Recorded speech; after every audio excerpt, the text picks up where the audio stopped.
I can plug in. Not yet.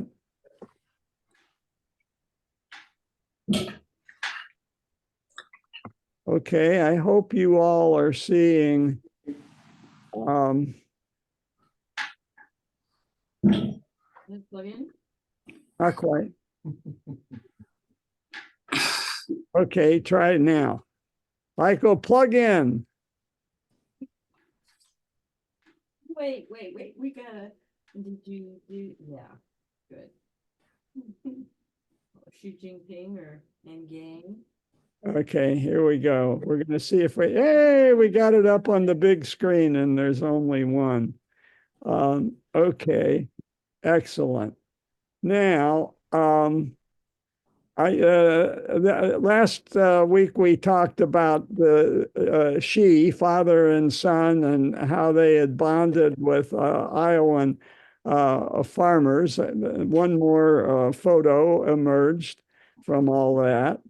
And then he rebonded with them over in Filoli, on the off of 280.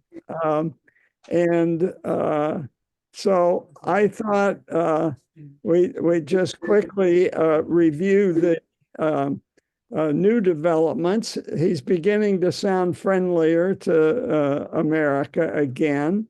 It may be we're coming out of a cycle, but he's also had economic problems, and it's a strain on their growing budget, which has really taken off under his leadership, the People's Liberation Army. And I wanted to use the occasion of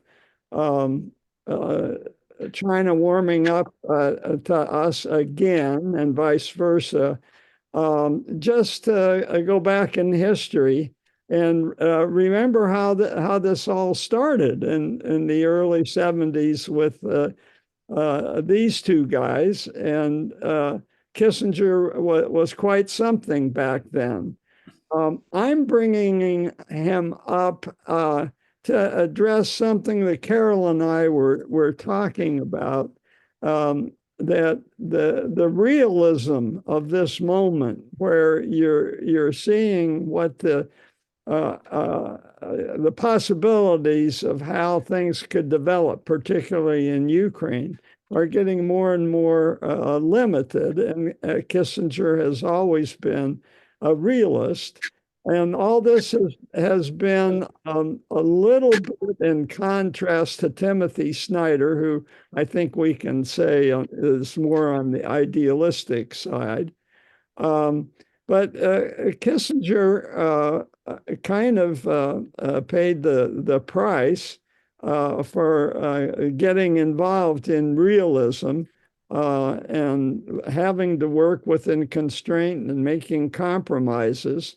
And some of the actions that he oversaw did not always turn out well. And so there's Rolling Stone's headline, war criminal beloved by American establishment finally dies.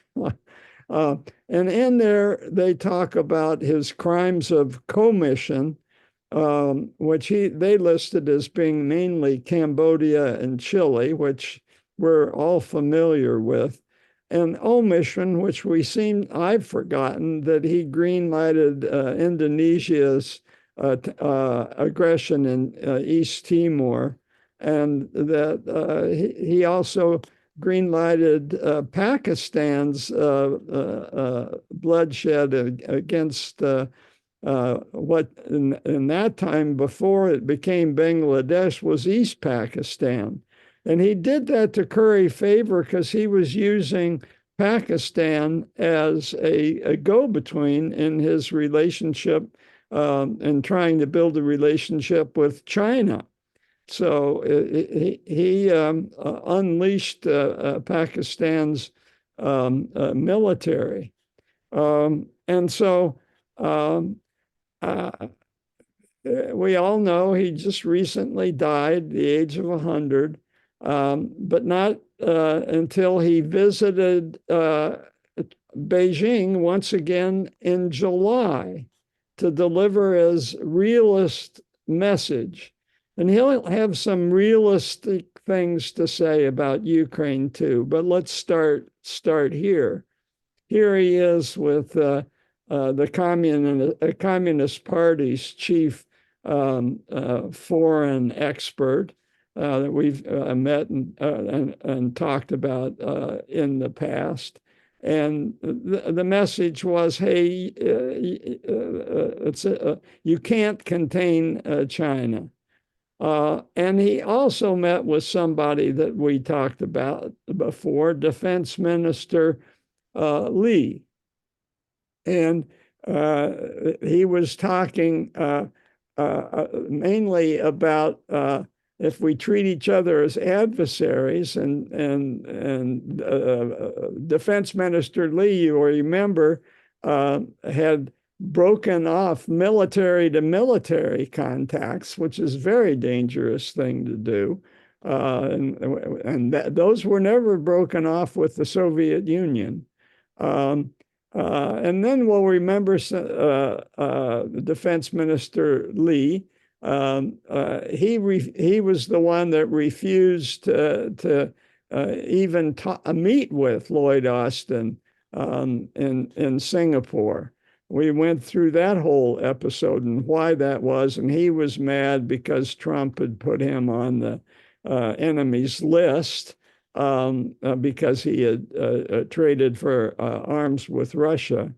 But guess what? We talked about this too. He's fallen from grace, and we don't know why. He just disappeared.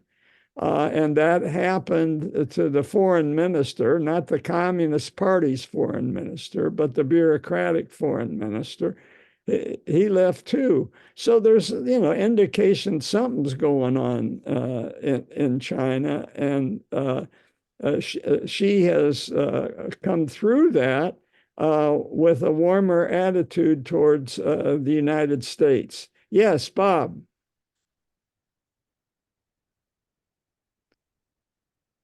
I think you're muted, Bob.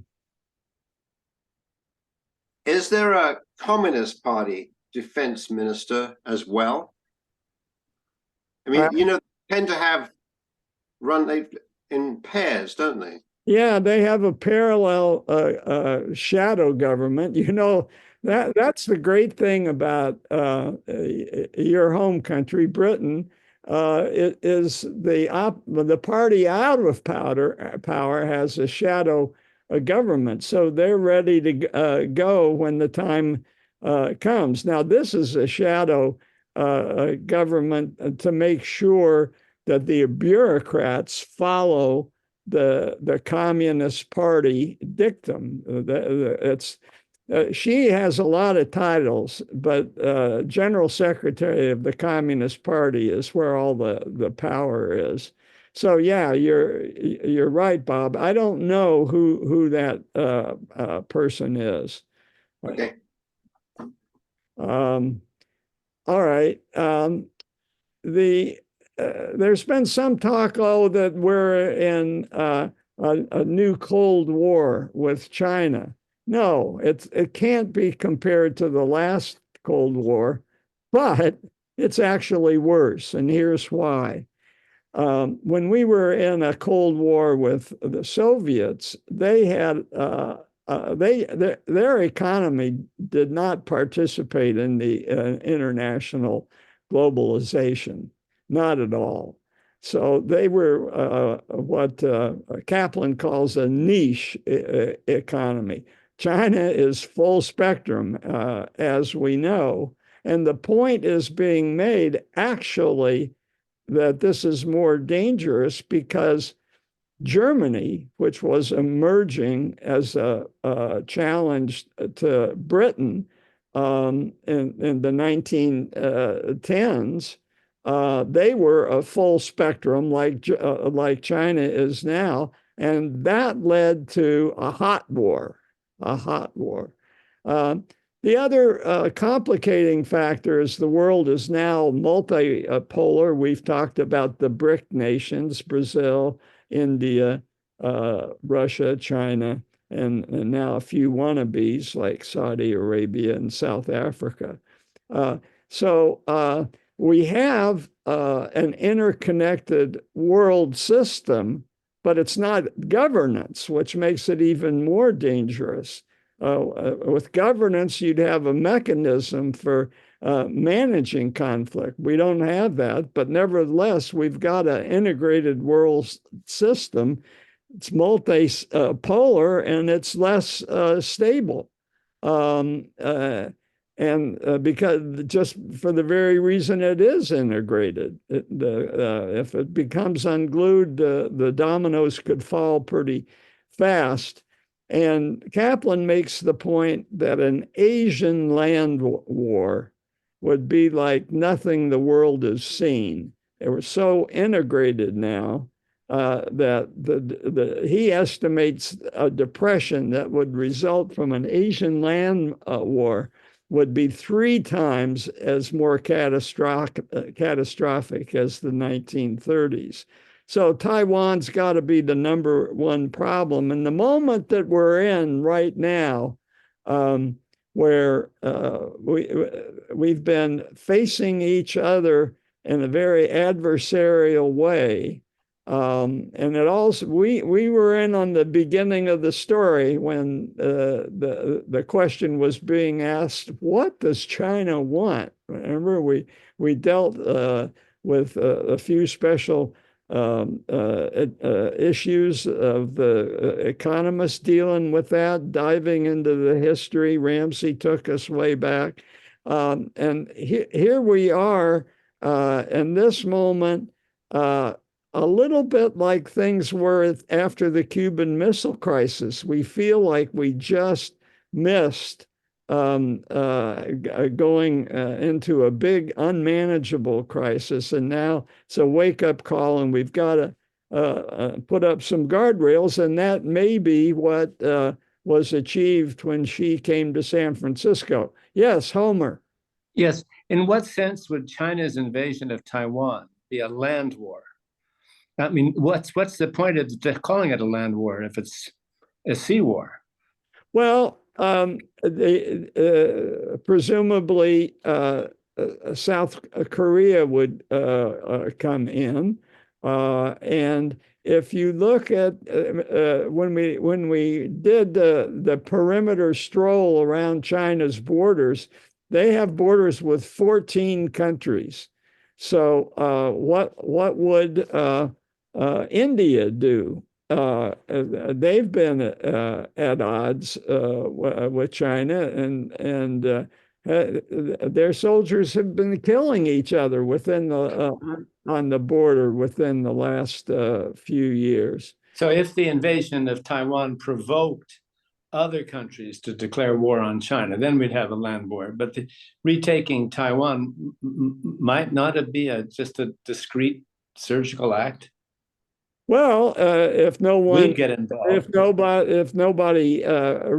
reacts, yeah, but presumably South Korea would be in. They've fought against Chinese soldiers in the Korean War, so there's that.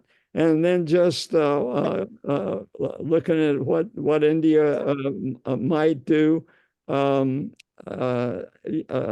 Japan is a huge factor. Now that, as you point out, would not be a land war. But Kaplan used the term, so I assume that he meant possibly India and Korea. Okay, thank you. Yeah.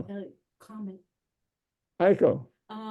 When we were in Vietnam, we were, kind of apologetic when we met people, because of Vietnam and what we did and all this. And this young man who just, wanted to show us around said, "Oh no, that was a long time ago. Our enemy now is China. We've been warring over the border with China, and all these people that have borders with China are really, it's great if you can continue to have trade, but then when it gets to be unpleasant, they don't like being that close. Yeah. Okay. Yeah, no, it was really interesting. We were very apologetic, and gosh, we're sorry, and they were like, "Oh no, that little incident that we had with you in the 70s, our wars with China go back 2,000 years." Oh, okay. Well, Nice to have historical perspective. shining you on, buddy. All right. So now I want to turn to Ukraine.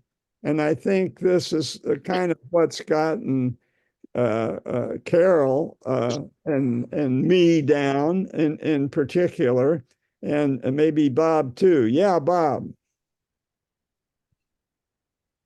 Mute. Bob, I think you're muted. I looked up who the equivalent of the Chinese Communist Party defense minister is, and you referred to the multiple titles of Xi. Well, guess what? Xi is the chairman of the Central Military Commission, which is the opposite number to the, I don't know what you call it, the government or cabinet defense ministry. Oh, okay. So he's in charge of defense now. Yeah, well, he's in charge of everything. Not since Mao has anybody held so much power in China. So anyway. Oh, and since I've got, just for a moment, to answer Carol's question about Abu Dhabi's influence in the Ukrainian podcast by the Daily Telegraph. I'm summarizing there, Carol. I know it's not what you're directly your question. Abu Dhabi, it's convoluted. Abu Dhabi has repaid the debts that the owners of the Daily Telegraph owed to Lloyd's Bank, who've been trying to get $1.2 billion out of those twin brothers that own that newspaper and some hotels and some apartment buildings. And so Abu Dhabi bought the debt. The next question is, will the UK government permit them to buy the Daily Telegraph? Because it does come under some purview somewhere. Having said that, the British government's been quite happy with having a committed fraudster like Conrad Black own the Daily Telegraph at one point. And they're quite happy to have had the son of a Russian oligarch own the Evening Standard. So I don't know. I imagine Abu Dhabi is a shoo-in. So it's interesting how much influence the owners will have. Well, that's a great question, because the leader of the consortium, which Abu Dhabi is a member of, has asserted that there will be no editorial interference by Sheikh Mansour of Abu Dhabi. And that man who is going to be running the Daily Telegraph and the Spectator, which is the weekly, quite right-wing, very well-written magazine, is none other than the former boss of CNN. What was his name? Oh, his name his name is Isaacson. No, he was fired from CNN. was he the one that was the head of CNN? Yes. We know who you're talking about. Yeah, okay. The brother of the governor? No, that's somebody else. I'll get there later on. So the only thing I would say is I'm against Sheikh Mansour, or rather maybe it's just desserts. Sheikh Mansour is now owed $1.2 billion by some very flaky realtors and hotel owners. And he also owns Manchester City Football Club. And I'm very much against that club. I'm not sure where that positions me with the Daily Telegraph. It's confusing. Okay. Thank you. Yeah. All right. Well, thank you. I love this real-time give and take. It's great. All right. So, I wanted to look at sphere of influence. That phrase it gets thrown around, but it really means something in the reality of geopolitical strategy. And what I think it means is what's being demonstrated is that Russia cares more about Ukraine than America does. It just does. And that's because it's so close, and closeness defines sphere of influence. Um, and I wanted to review the history of sphere of influence. Kissinger has met Putin and talked to Putin, and I'm going to be going into more detail about what Kissinger thought about Putin. But Kissinger believes in sphere of influence and balance of power. And he has said that Putin is on strong historical ground. Now, some of his claims about Ukraine are outrageous, but he has a sense of this history. This history starts with the Ivans here and Brown, and soon expands quite quickly. There's a 60-year time period where they get all the way to the Pacific Ocean, and then they over time they fill that in, and then the red part, 1689, the big date for us, it has to do with Ukraine. And that's when the Cossacks switched sides and stopped leaning towards Polish Lithuania and threw in their lot with Moscow. Now, they were a fickle bunch, but they allowed the greats, Peter and Catherine, to add the red strips all around the edges. And then with time, the other Tsars that followed in sequence conquered the steppes. And that was Russia's big contribution, was to stop all the raids from the steppe people.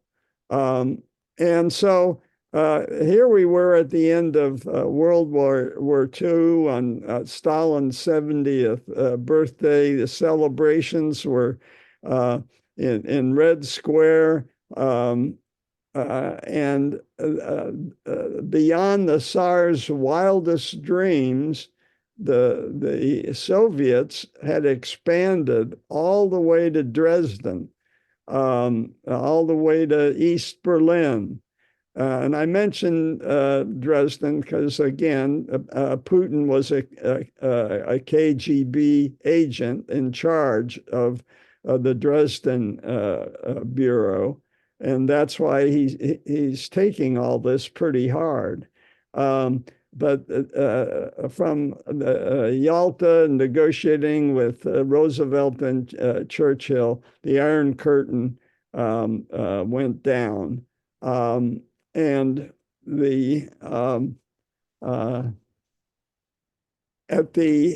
after communism fell, Kissinger met Putin. Putin was the assistant to the mayor of St. Petersburg. And I know I've talked about this, just for those of you who don't remember. 1991, they met. Kissinger, the photo was taken 10 years later, but I couldn't find a photo from 1991. But Kissinger was there representing American business interests to help get St. Petersburg infrastructure back on its feet. So American businessmen like Coca-Cola, they were the biggest donor to the electrical system. Go figure. He was there to lubricate the agreements to broker these deals with American corporations. And they met and they realized they had something in common. They both got their start in intelligence. I think we know KGB in Putin's case.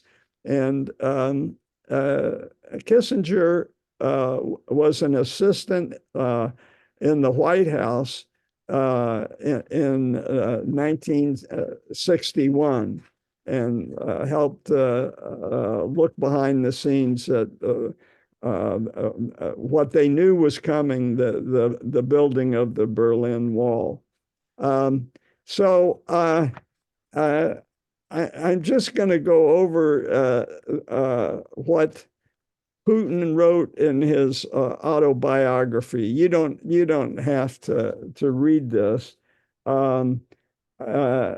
I'll let you look at what happened in 1991 and how Russia shrank back down to its core, losing all of the steps, the stand, losing everything that they had acquired in Europe, including Ukraine,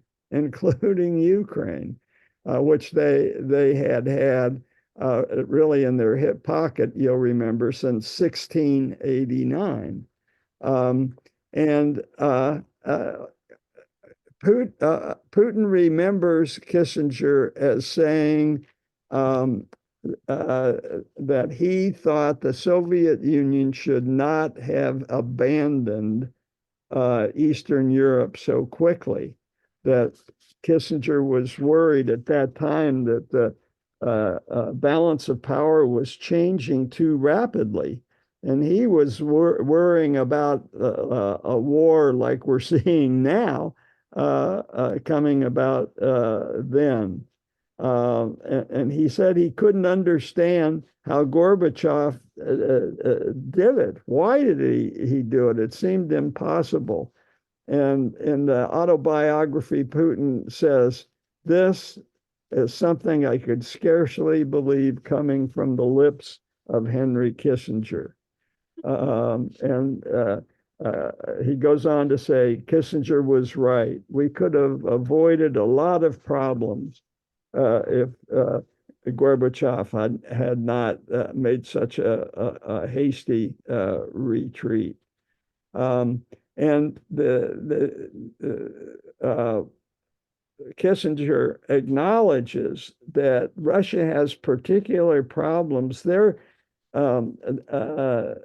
have no natural border, geographical borders like mountains, particularly with Kazakhstan, Mongolia, China, with whom they had fought border wars. And so Kissinger credited Putin with thinking strategically about his problems.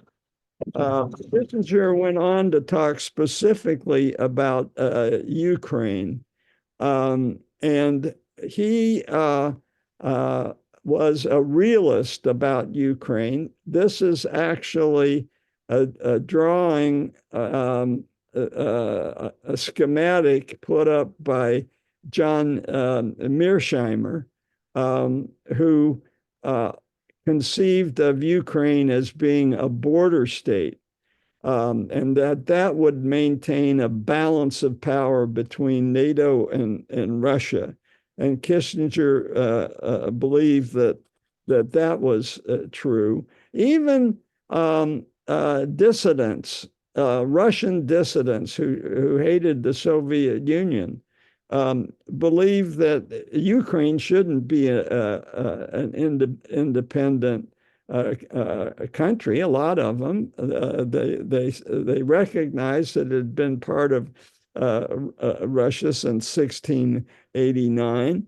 And Pushkin, Solzhenitsyn, even Navalny, until quite recently, was against Ukraine independence. So Putin's interpretation of history is not crazy, at least in Soviet terms.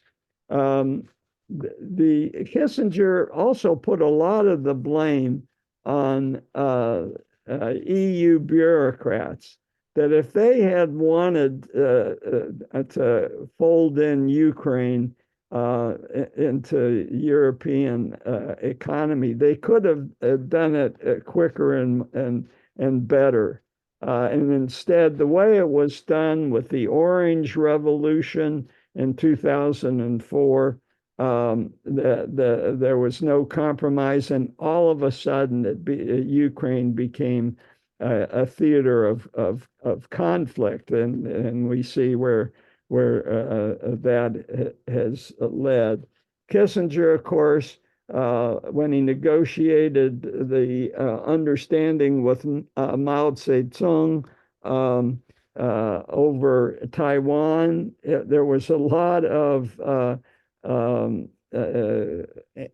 ambiguity. Ambiguity and what he called balanced dissatisfaction, that nobody gets what they want. You've got a balance of dissatisfaction. And for sure, he thought that Ukraine should not belong to NATO, but neither did George Kennan or Robert McNamara or Paul Nietzsche. A lot of Americans oppose that. And of course, John Mearsheimer has been the leading spokesman of that point of view. And they point out, look how well things turned out with Austria. Austria was occupied until 1955, and Russia said, well, we won't occupy them any longer. They are free to join the EU, but they can't join NATO. And to this day, Austria is not a member of NATO. Of course, it's not right next door. So it's not exactly the same. But the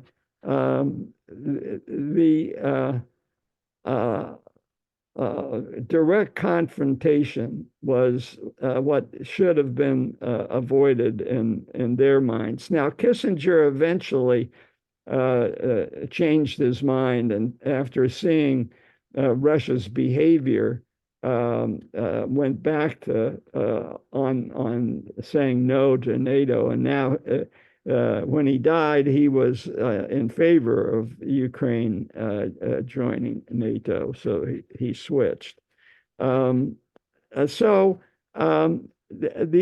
other points that Kissinger made on Ukraine is that the Crimea needed to have autonomy, no matter who held it.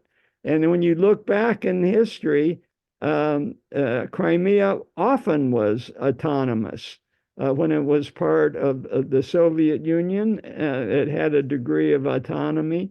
And when Ukraine held it, beginning when Ukraine got its independence in 1991, Ukraine gave Crimea a measure of autonomy. But here's where Kissinger gets pretty controversial. He looked at the Donbass, and I think this is before 2014, when a lot of the aggression took place. He thought that he could see a split, and that the Donbass should have been given at least some autonomy, if not just handed over to Russia. So Kissinger, in his wisdom, went out on these limbs, and I think he always thought, even when he died, that Kiev should be prepared to cede the Donbass to Moscow.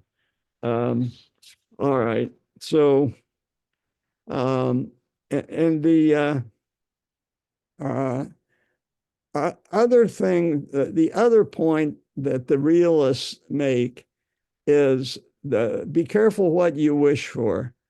The fall of Putin may be like the fall of the czars in 1917 during World War I. It may be total chaos, and Russia fell apart so completely.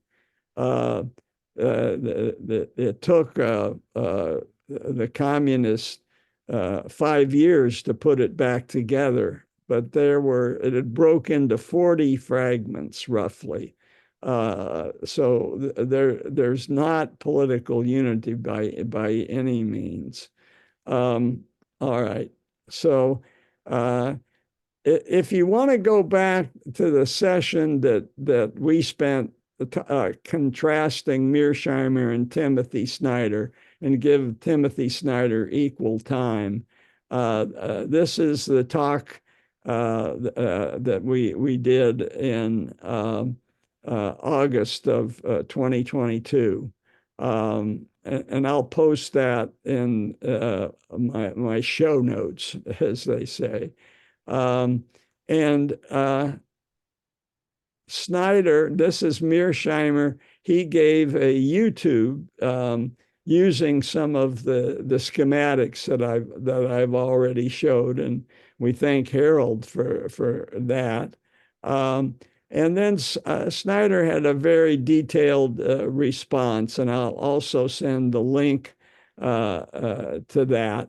And his analysis that Russia is not to be taken as just a straightforward nation state. It is fascist. And I certainly understand that argument. So how are we to cope with this chaos in the world? We followed the problem of democracies decreasing and autocracies increasing. But the realists say, that is an unproductive dichotomy. And it doesn't do you any good to put it, frame it as good against evil. It's usually the case of which is a greater evil, or in some cases it's even a good versus a good. What's the greater good? But the choices are often painful, and not only is this true of geopolitics, it's true of life. And Robert Kaplan, who Ramsey introduced us to, wrote a book called The Tragic Mind. I've mentioned it before, but at this point, when the realists seem to be in the driver's seat, particularly with Ukraine, it's good to bear this in mind, and that Americans who are ahistorical and tend to see things as good versus evil, when things are going bad, they can be a victim of fatalism. And this is what the tragic mind guards against.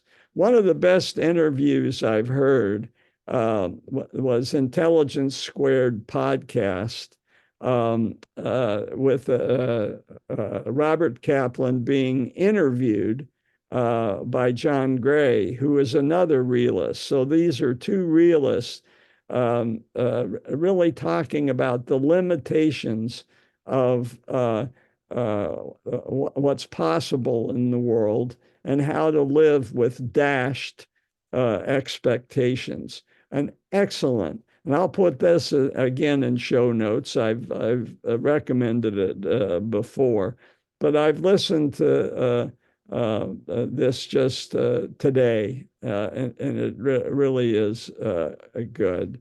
The points they make allow for shades of gray when you're picking your allies. Don't insist that every ally has to be a democracy. Realize that there are enlightened autocracies, and they mention Vietnam and Singapore now, where there's no democracy at all, but the autocracy listens to the people, and then on the other hand, there are so-called democracies that you also have to work with, even though they're lousy, and that's Turkey and India now. What's going on in those countries with the accumulation of power at the top is not democratic at all. And the suggestion that I liked was, so here's what you do. You make the Ukraine war about something larger than democracy. Make it about rule of law. That's enough. Every state understands rule of law and respect for borders. Don't make this about democracy, and that's a lesson for me, I think, in particular. So who are Kaplan's historic models? Well, James Baker was one. Why? Because he engineered the first Iraq Gulf War, the coalition he put together. George Shultz, local Stanford guy, he put together the Helsinki Accords, which was a step forward. And then, of course, Kaplan's hero is Kissinger, not just for China, but that when he pulled off the China coup, he then turned to détente with the Soviet Union. So in a 1-2 move, defused America's adversaries. Negative models, he did not like Obama's policy in Syria, where he put a red line in the sand about the use of chemical gas, and then he turned it over to Putin. Putin offered. He said, "Hey, I'll take care of this for you." And Obama, it wasn't all his fault. He could not get the backing of Congress, and neither would the British Parliament back Great Britain in taking action in Syria. I think that they had suffered by teaming up with America in Iraq, the second Iraq, and Kaplan himself blames himself because he made the mistake of backing W. Bush's aggression in Iraq. So the other thing he cautions against, don't get the wrong lessons from World War II, that if Nazis can become democracies, everyone can. No, Germany had, before Hitler, 50 to 70 years of civil institutions and industrialization and progress.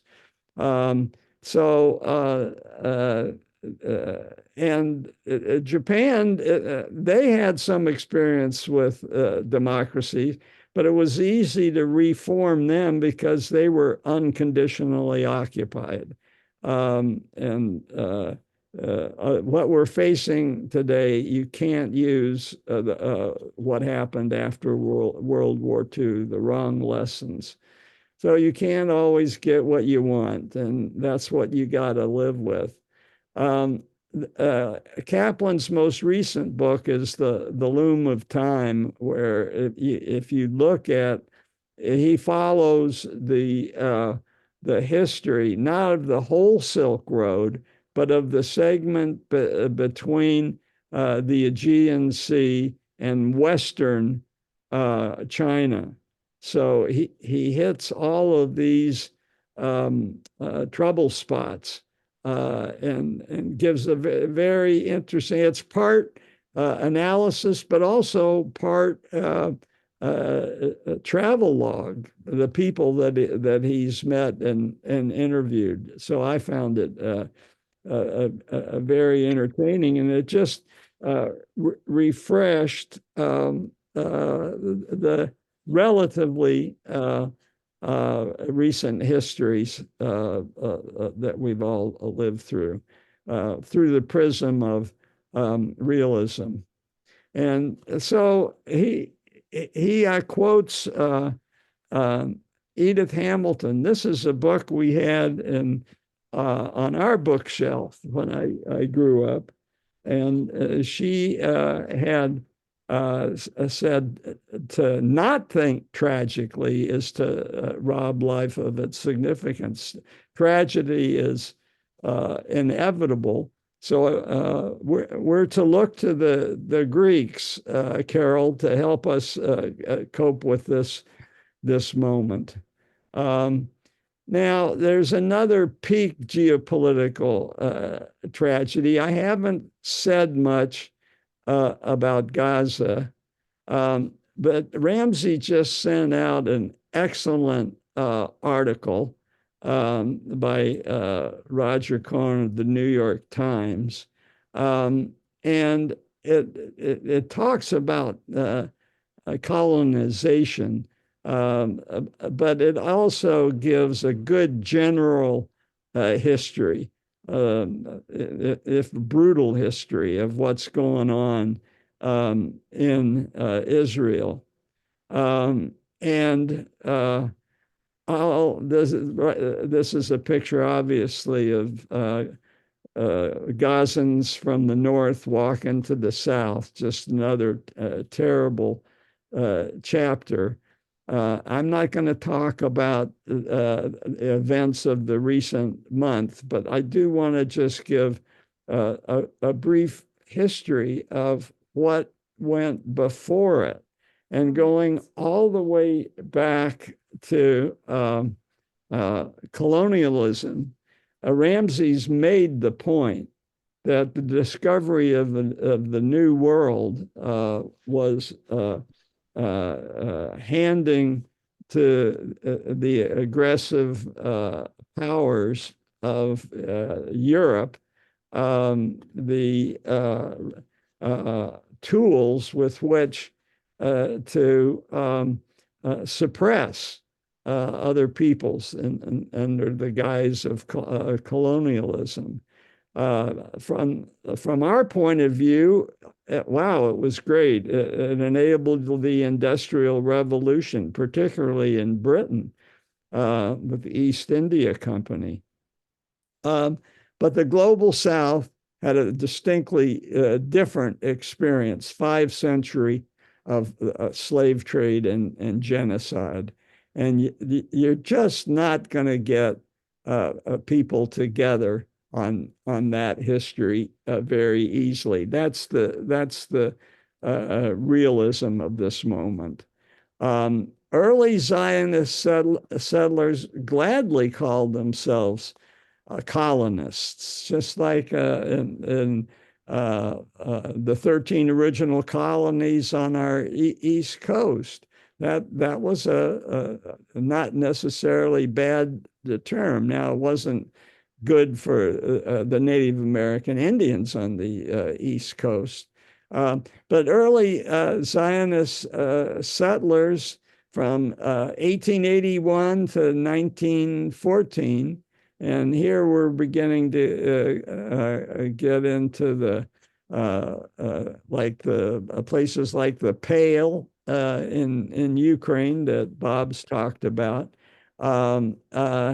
And all the way up through 1914, it wasn't a loaded issue. It was just a few adventuresome families. And the word had a positive connotation. In 1922, the League of Nations put its stamp of approval on a national home for the Jewish people. That was the Balfour Doctrine that was promoted by the Brits. But it was done without the consent of the Arabs. That's always the fly in the ointment. The next step, the point after World War II and the Holocaust, Israel at that point was as much a people that had no other place to go. And a lot of Jews were expelled from parts of the Middle East. And so Israel was the only place they could go. And a European Jew obviously did not want to stay in Europe. And it attracted all kinds of people. It was not racist. It was multi-hued. It was a diverse society. And it got the stamp of approval from the United Nations. And this is that moment. But everything changed. The moral equation changed with the occupied West Bank since 1967. Roger Cohen says, this is another story. And you read columnists like Thomas Friedman and the way he condemns the settler movement in the occupied West Bank. He condemns it strongly. It was done by force, expropriation, control of the economy, and most importantly, daily humiliation. And they've had, I think, George H.W. Bush put the most pressure on the Israelis to get out of the West Bank, but every other president has kind of thrown up their hands. What can we do? Particularly once you had somebody like Bibi Netanyahu in charge, but and of course he was famous for disrespecting Obama by accepting an invitation to speak before Congress. Nevertheless, Israel has always had our veto when it was necessary. So this is where it all began. It's not much of a mystery to me. And I think the whole downward spiral started at this moment, and the downward spiral is just getting worse and worse. But you'd have to rewind history all the way back to 1967 to come up with any kind of solution. And the basic problem is dignity. All right, so I think that's a good place to stop. I'll just do one more. How am I coping? I mentioned this to Carol. Ironic distancing. Kurt Vonnegut and his novels helped me do that. He makes up a a goofy religion in Cat's Cradle. I had the opportunity to visit his museum in my hometown, Indianapolis, when I went back with my son and grandson for a water polo tournament in November. I spent a whole day in the museum, and of course I've talked up Slaughterhouse-Five. I think I've shown the movie to Rudy and other people. You've got to read the novel, I learned, first to appreciate it. But Slaughterhouse-Five was what saved Vonnegut's life. He was a prisoner of war when Dresden was bombed. He was not injured because prisoners of war were taken and imprisoned at night underground in the slaughterhouse, which was built below ground for the coolness of the advantage of the coolness. And being underground is what allowed him to survive that night. And it took him a while. It took him almost 20 years, but eventually he came to terms with that experience and wrote Slaughterhouse-Five. But he used ironic distancing by putting it in the context of a science fiction. All right, so that's how I'm coping. I'll just say I'll set up a study group email over the holidays. We're not going to have sessions the next couple of weeks. And I thought if anybody wants to talk further and carry on conversations we started today, talking about realism or how you distance yourself from the tragedy of current geopolitics. We were supposed to get influences on Sarah, but I'm just as glad that we got to the end of talking about how we cope with the disappointments of the moment. All right, any comments?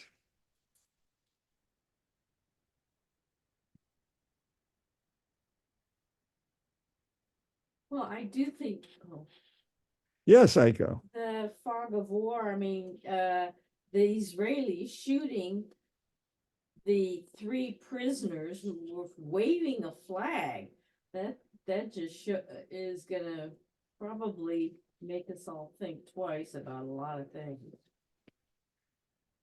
Yeah. But again, it's hard to start with any one event. I think to unwind this, you have to go back to 1967.